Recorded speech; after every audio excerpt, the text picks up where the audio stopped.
Hi, everyone. So glad you're able to join this breakout group today. And I'm going to actually just jump right in.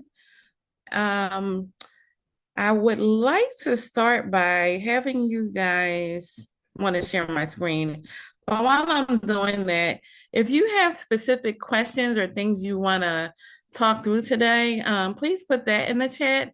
And I'm happy to incorporate those topics into what I share. I also want this to be more of a conversation. So I do have slides, but I definitely want to learn from you as well. So yeah, I'm gonna pull up my slides. All right, so today we're going to talk a little bit about engaging your partners and audiences early in the process of partnership, and really thinking about strategies that can be used to build interest in your projects before there are results, but also to keep that relationship building going along the way. Um, I Athena, were there any comments in the chat? I just want to make sure before I jump in. No, not yet. Okay. Read All them right. straight So in. you guys feel free to jump in wherever you may have a comment or question, and I'm happy to pause and discuss the issues you bring up.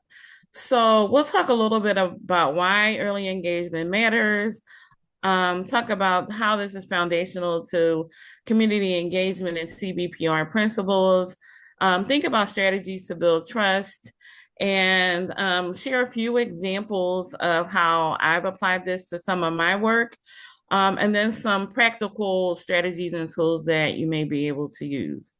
So, in thinking about engaging earlier, obviously, those who are most impacted from the research are, I'm going to actually just minimize it. Those who are most impacted from the research are able to really provide insights that we may not have about how to make the research more relevant, to really address the issues that are pertinent to those populations or communities that you're interested in studying in the first place and partnering with. The research overall then is more trusted and actionable because the communities were involved from the beginning. It also builds credibility. It signals that there's transparency in the process because you are including community members and their input and views and interests from the beginning. And it helps to support longer term relationships. Communities today increasingly expect partnership and not just participation. Having decades of being researched and living near and working with academic institutions, communities really have developed a skill and savviness around partnership for research purposes.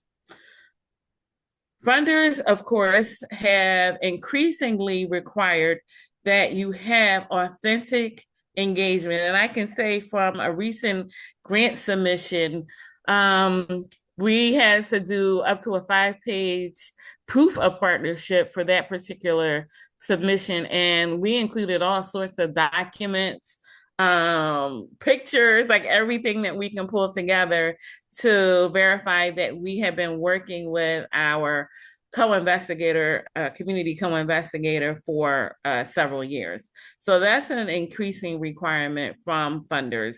And so, just kind of grabbing someone and having a letter of support is not going to pass the sniff test, so to speak. And it obviously should not begin after publication. It should begin during the project development. So communication is a central part of a project, and how you think about that really matters to what your outputs, outcomes, and long-term sustainability ends up being. So just to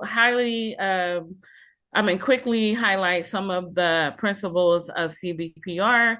It obviously recognizes the community as a unit of identity, and it builds on the strengths and resources within the community, not taking that deficit centered approach. It really looks at the assets upon which this research can be built, and the partnerships can be sustained. It facilitates equitable partnerships and shared decision making. This is a really important aspect of it. And I see more of this in calls for proposals or requests for proposals from some of the larger funders, where they really are focused on equity and power sharing. It promotes co-learning and mutual benefit. I always say that we think about capacity building and learning for community members oftentimes without thinking about the same for us on the academic side. And the mutual benefit is really important as defined by community members. I think that's really important to emphasize, that you should be thinking about, not thinking about, but inquiring about what outcomes would be most important to communities, and what are other ways that they could benefit. I've been in studies where the benefit wasn't just tied to the research. There are other outcomes that could be identified and delivered by us, especially working within academic institutions that are well-resourced. It integrates knowledge generation with action for social change, and it focuses on long-term commitment and sustainability. I can't see you guys, so if you have a comment or question, please just jump in because I've minimized my view. So we think about outreach as an initial sort of way of sharing information, recruiting participants, canvassing communities for different purposes. And that is sort of at the beginning of how we sort of build that interface. But when you think about moving toward a more sustainable and bidirectional communication channels, you go from outreach to input, where you're actually seeking feedback on materials, methods, and priorities, and then really collaborating to co-design activities and shared implementation. And when you think about a true partnership, it's really rooted in those principles of CBPR that we talked about, and really thinking about the process from the idea itself, the problem that you want to address, through dissemination and translation into action. And the goal is not just about communication. It's also about sharing power and authentic relationship building. The thing about building relationships, as we know in our personal and any other relationships, they take time. And the way that we communicate with folks kind of evolves. You get to a deeper understanding as you do that relationship building, to understand the norms, the sort of nuances, the language, the preferences, etc.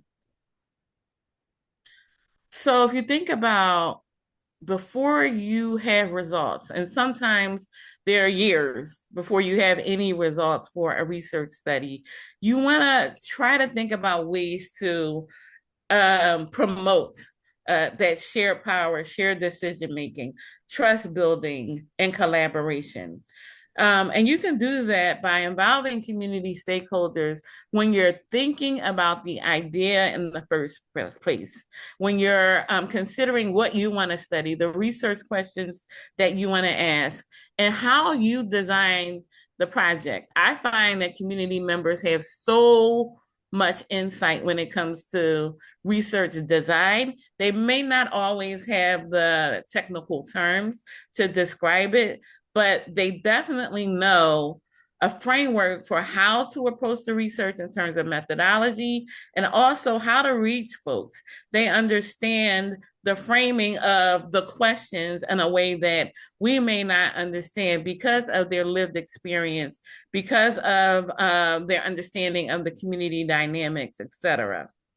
I always encourage people to make those connections early, and you could do it through piggybacking on existing forums, meetings, events within the community, host listening sessions, town halls, and you can also start with co-design workshops from those initial interactions. If you don't have a community partner, this is a really good way to sort of find your way into a community, is really be a presence there. Folks get to learn about your work, you get to learn about others, and align with like-minded folks. Creating advisory boards with community representation is another way. Not sure. Okay. Um, Creating advisory boards is another way to ensure that there's bi-directional communication, sharing project updates consistently through accessible communications, and that's really important. It's communication forums or mechanisms that community members or your partners, whoever they may be, or audiences tend to use. So using storytelling and lived experience to explain why the project matters. Stories often go a really long way to bring the significance of a project to life for folks, and providing visible opportunities for community contribution and leadership. Thinking about early stage communication approaches. So one of the things that's kind of important, and I mentioned this a little earlier, is thinking about how do you get the word out there, the point of connection. And I always recommend that if possible, go to where the people are. Unless you already have relationships and ambassadors, actually, even if you have existing relationships, community sort of ambassadors that can speak to your credibility, I always suggest showing up at least once or twice in the community, if not more, just to show that you're committed and that you're invested in the interests of the community. So some of the things that you could do is brand your project, start to think about, what that looks like, how you want to sort of communicate, what's appropriate for community audiences, in terms of branding and your identity. It would be wonderful if you're doing this in collaboration with community members. You also could create community-facing newsletters, email updates. You could create videos, and social media platforms could be leveraged to build a community around your project. That's also really helpful when it's really community-based, community-engaged work. Those social media platforms help to have a central hub for where information is shared, and where community members actually could provide input as well. There's research previews, so sort of like at various points throughout your study, kind of like sharing what you've learned so far, even if it's broad, what's been done so far, and even how you've approached the work to date. I'll say one thing about all of these is ensuring that it's not just the folks on the academic side creating any of these communication tools alone. It's very important for community members to help shape the messaging, the strategies, the tools, etc., because you want them to be most relevant. You want them to be on the platforms or using tools that community members actually access and tend to utilize. And you want to ensure that they are in different formats if possible. So I always say a mix of digital and traditional means goes a long way, depending on who you're working with and hoping to reach within communities. There are community newspapers in different areas still that I find to be very useful. And one of the strategies that I've used is having a segment in a community newspaper. So it's not just me showing up when I need a partner, but really providing health related information, community relevant um, briefs, sharing research that we do at the University of Pennsylvania. So having like regular sort of articles within community newspapers are really useful because it one helps to inform communities, build their knowledge and capacity around managing health, accessing healthcare, et cetera. But it also helps to build your visibility as a researcher, even when you don't have a study, you know, going on. So I think that's really important, and a way to kind of have a more consistent presence. Another way is to definitely um, think about community partner spotlights. It's something we utilize a lot. I should have said a little bit more about my role. So I am the director of the Penn Medicine Center for Health Justice, and also co-founder and co-director of the Penn Community Scholars Program and the Reach Initiative at Penn. And our work really is community focused. Our partners, we do the continuously reviewing how we can better share power, balance power. We understand being in a position at the University of Pennsylvania grants us a lot of power. And so we are very cognizant of ways to balance that through all of our partnerships. We really look to our community partners to lead. We look to our community partners and value their expertise and knowledge, not just about their communities and what they'd like to see in their communities, but also just in general about studies. When I started at Penn, I'm a lifelong resident of West and Southwest Philadelphia, the neighborhoods immediately connected to the University of Pennsylvania. And I really started from a place of not knowing anything about health related research, research more broadly. And it was through, just the exposure, constant exposure, that I really gained this understanding and tried to develop an expertise around how to bring my two worlds together.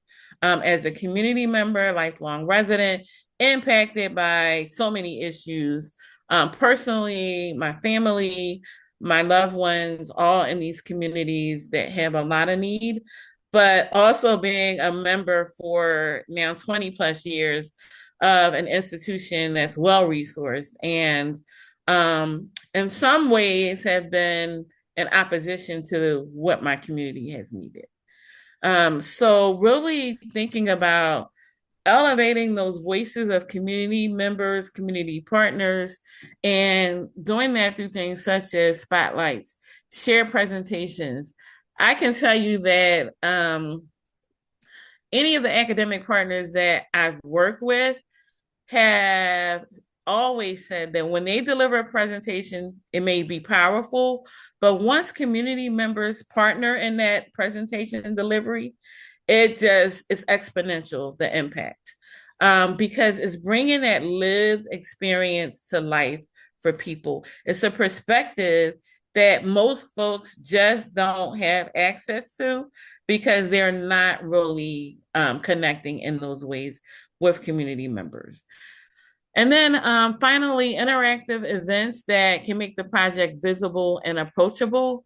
And the whole approachable piece really matters again in how you shape the messaging and what your brand looks like, even colors that you're using, all the different ways that you can think about really making the most impact and connecting and engaging with your intended audience or partners. So one of the things I always say, and I think most of you have heard, that you do want to be transparent about your goals, limitations, and timelines. So for several years, I helped train fellows in what was the Robert Wood Johnson Clinical Scholars Program and became the National Clinician Scholars Program. And also worked with a bunch of students across different programs. And one of the things I always say is be transparent and don't overpromise. It's so important to not promise to do things that you're not absolutely certain you can do. I always say under promise, over deliver. That's the safest bet because many communities have historically been utilized in ways that were or exploited. Quite frankly, they've been promised things over and over again, disappointed over and over again. Oh no. I think we're gonna get kicked out again.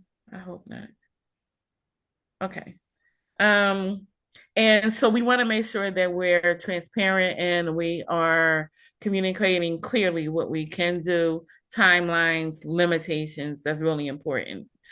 And communicate regularly. And not only when you need something, I always say, imagine you were in a personal relationship and every time the phone rang, it was that person who needs something, but you hadn't heard from them since the last time they needed something.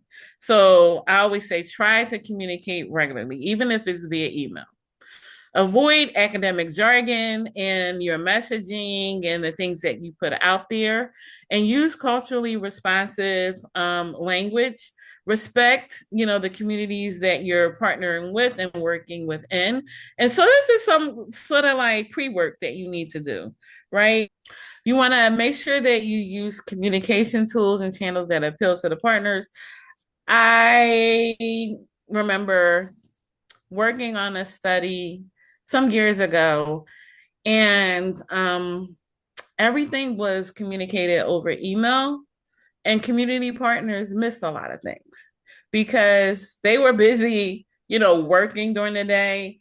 They are used to getting something tangible that they can kind of look at. They're used to getting telephone calls. They're used to all sorts of things. And I think it's really important to understand and identify early the appropriate communication tools and channels to use for your partners and for the communities that you're working with and within. Obviously, you want to compensate community expertise and participation fairly. I get a lot of questions about this, and I do think it is appropriate to compensate folks for their time and contributions and acknowledge historical harms and power imbalances. This, I'll just pause here for a second just to say that for many institutions around the country, both academic and other large institutions, there have been some historical harms that communities have encountered as a result of those institutions' growth, their ideology, et cetera. And oftentimes when you partner, you hear about those things. Folks from Penn always do this, or Penn took the land, or Penn doesn't pay taxes, or all the things. However, I think it's really important to, one, acknowledge that there were historical harms, and there may be present day infringements upon communities. And I think like validating those experiences that others have had goes a long way for building trust and relationships. And I think the important part here is to really emphasize that this is exactly why you want to partner.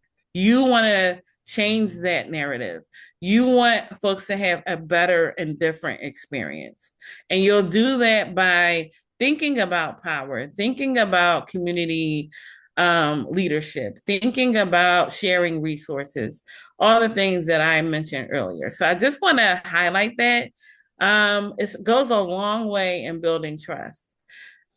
Otherwise, whatever you communicate and whatever channels you use and tools and strategies you employ won't be received. So that's really important. And then really demonstrate to community members how their input influences decisions. So not just that you have a voice, not that we heard you, but that we took what we heard, and we learned from you, and we implemented something because of it. So that, and now I can't move. Hmm. All right. So a little bit about the Penn Community Scholars Program. I use this as an example. This is a program that we started at Penn in 2015, and it really is designed to build the knowledge, skills, confidence, and interest of community members to co-lead research studies. So we use a 2-semester program. We have a cohort-based model. We offer one-to-one coaching, and we really focus on bringing in expertise from around Penn and other places to really hold up the program and deliver content. To date, we have more than 100 alumni organizations and multiple federally funded or large foundation funded projects resulting from the projects that they initiated and planted the seed for while serving in the program. So this creates a pipeline for authentic partnership long before grant submission or study co-design. Now, one of the things I really want to say about this, to start this program, we started with community members, just understanding what they needed, what they were interested in, what their apprehensions were around research partnerships, some of the issues that they've encountered, learning about their stories and their experiences, and really built a curriculum around all of those things to ensure that it was something relevant and meaningful and immediately applicable to those who would participate in the program. And I think as an example, our communications really, we started with existing relationships, but we did start with some outreach and word of mouth, and generated a pool of individuals who could help inform the program. But we had a lot of existing long-term relationships to build upon. The Reach Initiative is an extension of this, which really helps to bring together community members and academics who are interested in partnering for research. So this broadens that initial training of community members, offers speakers and coaching, coalition building, partnership matching, and things that will help support the knowledge and skill development around that. I really wanted to just emphasize here that we really leaned into communications with this. This is an online platform as a central piece of this that anchors all of those activities. And we get a lot of communications through our forums about, folks looking to partner, new opportunities, resources they'd like to have added to our library, information that they may want with us. We meet with folks from around the country through this platform to really think about how to best communicate the importance of bridging and connecting community and academic folks.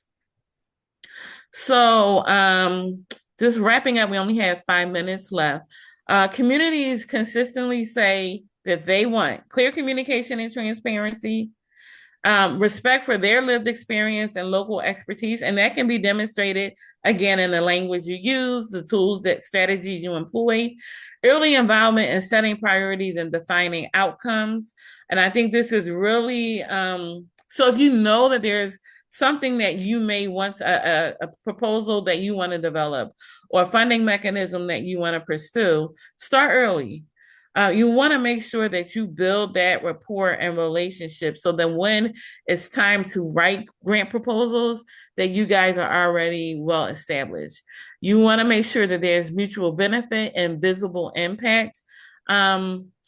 community members, and I'll say it quickly about some of the ways that I've seen researchers effectively keep the relationship going, deliver benefit, and some impact while the study was ongoing, were like things like, helping folks to access resources at the institution.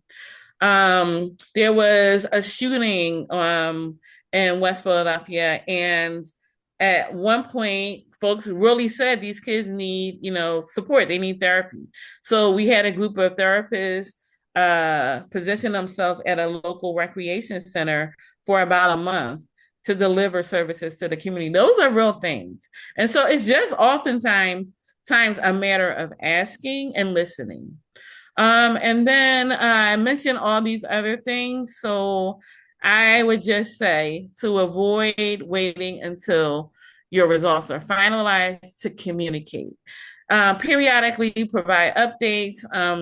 I have created community research briefs that I think is like sort of a standard for once projects are done. It's one page front and back. It used to be, if it's handed out, or 2 pages digital brief about the study itself. And it's disseminated throughout the communities where we did the work to the stakeholders that we partner with. I'm happy to share an example of that if anybody would want it. But it's something that I found to be so useful and appreciated by community members. Again, don't overpromise, use accessible language, and always close the loop. If you say you're going to do something, please try to do it. Share updates as much as possible, and make sure that you're sharing and decision making. So a practical framework here is just listen before you launch. Identify trusted messengers and community champions that can go a long way. Build an actual communications plan alongside the research plan. And share about dissemination to both academic and non-academic audiences. I'll close there. Thank you.